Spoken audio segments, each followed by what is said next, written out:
A gente falou um monte aqui, né? A gente, quando começa a gravar, a gente finge que não falou nada, mas a gente já conversou pra caramba.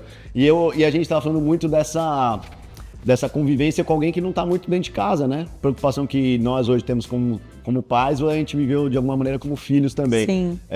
Principalmente a Isabel, né, a mãe de vocês, jogando, o atleta viaja a vida com menos presença dentro de casa. Como é que foi isso para vocês? Como é que ela lidava? Como é que ela passava isso para vocês? Como é que, de alguma maneira, às vezes a gente fala, poxa, foi o vôlei que afastou minha mãe aqui da gente, vocês foram pro vôlei, como é que é essa... Eu acho que zero, assim, é engraçado isso, porque eu acho que, primeiro, eu acho que o fato de sermos 4, isso mudava muito, né? Da gente estar sempre junto. Então, minha mãe viajava, a casa continuava girando. Continuava a mesma zona, a mesma bagunça. Claro que a gente morria de saudade dela, mas era tão claro, assim, que ela estava indo fazer o que ela gostava. Que ela nunca, minha mãe nunca botou uma coisa sofrendo, indo pros torneios, indo viajar. Não era uma coisa assim, ela ia amarradona. Claro que a gente sabia que a gente estava com saudade, mas naturalmente, não era uma coisa que era dita, sabe? Não era uma coisa falada, eu estou... A gente sentia. Eu sentia que ela estava com tanto prazer nos momentos que ela estava em casa, sabe? Que a folga dela era o nosso momento de estar junto. E óbvio que tinha os momentos, né, de perder. Minha mãe não vai estar na reunião de escola, não vai vai perder o aniversário, vai. Mas era isso, vários aniversários estava sozinha, aí a gente fazia bolo a gente, e aí ela chegava um dia depois, não tinha data. Então a gente comemorava coisas fora de data e sempre foi meio que assim, né? O fato de sermos 4 crescendo juntos ali, nos momentos que ela não estava, a gente supria um ao outro muito. E era uma bagunça, era uma grande bagunça. Eu acho que a minha mãe tinha uma genialidade na forma de levar isso também, que era de não fazer nada ser pesado, assim.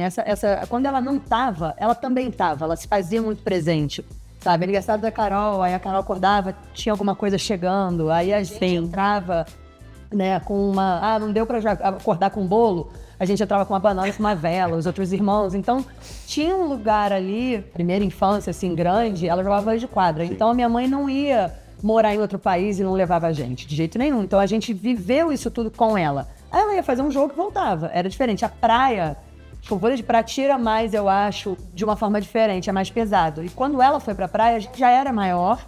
E a gente também, de alguma forma, não tinha tanto torneio como tem hoje. O calendário da Carol no vôlei de praia é muito mais extenso que eu vivi com a Carol do que o que a minha mãe dizia.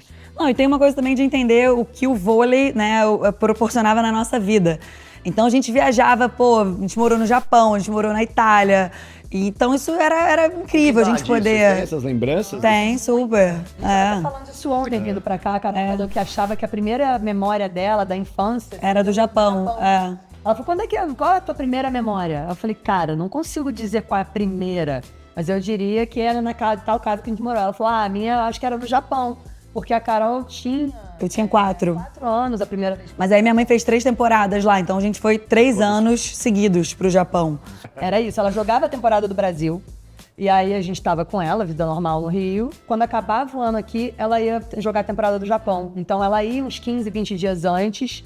A gente encontrava com ela lá, eram 11 passagens, então assim, a minha mãe levava a família inteira, foi pro Japão também, sabe? E aí a gente ficava 3 meses da temporada lá, voltava, porque ia começar a escola, ela terminava a temporada 15, 20 dias e voltava. Então assim, na real, a gente teve muito mais vantagens na vida, e a vida era muito divertida, e a gente morou em 4 lugares também, assim, morou 4 temporadas na Itália, morou 3 no Japão. Tinha uma cena que eu adorava no Japão, que minha mãe botava a gente assim, tipo, antes dela ir pro jogo, quando ela tinha que sair da cidade, a gente ia pra fora e ela dava 100 ienes. Era uma moedinha desse tamanho, mas que a gente comprava uma coisa na vendinha. Ela falava assim, tá aqui 100 ienes pra cada, você lembra a gente assim, Eba!